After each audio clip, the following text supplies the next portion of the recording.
Ice cream करायची आपल्याला.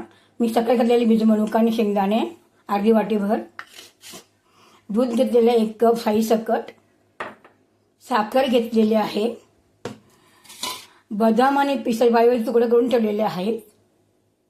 आता शेंगदाणे आणि मनुके मिक्सरला बारीक करूया.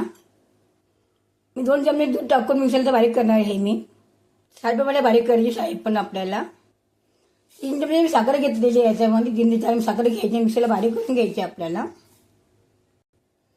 2 चमचे दूध टाकूया, टाकू 2 चमचे आपण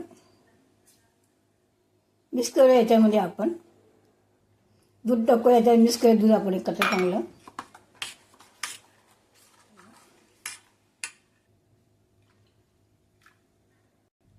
दूध थोडं टाकूया आपण याच्यामध्ये. 1 पॅकेट टाकलं मी दूध थोडं याच्यामध्ये.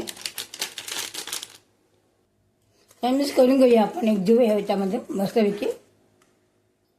मिक्सरला बारीक करून घेऊया. ते मिक्सरमध्ये ठेवूया फ्रीजरमध्ये. आपण 2 ते 5 ते 6 ठेवायचे फ्रीजमध्ये आपल्याला फ्रीजरमध्ये. पिस्ता टाकूया, बदाम टाकूया. याला फ्लेवर छान येतो ना व्यवस्थित. हे आईस्क्रीम खायला खूप छान लागते, मस्त टेस्टी लागते आईस्क्रीम. खूपच छान लागते मनुका शेंगदाणे आईस्क्रीम.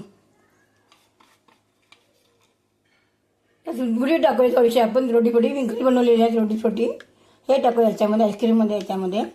आणि 5 ते 6 ठेवूया फ्रीजरमध्ये. वाव, काय मस्त वाटते ना, सुंदरच दिसते. आईस्क्रीम तयार झालेलं आहे. मी बघू शकतात काय मस्त आलेली आहे. वाव, सुंदरच आलेली ना, बघू शकता का मस्त आलेली ना. अगदी खाताना अशी वाटत नाही की शेंगदाणे मनुक्याची आईस्क्रीम आहे म्हणून. खूपच छान लागते ही. मी नक्की ट्राय करून बघा, तुम्हाला नक्की आवडेल. व्हिडिओ आवडले शेअर करा, लाईक करा, कमेंट करा. बाय.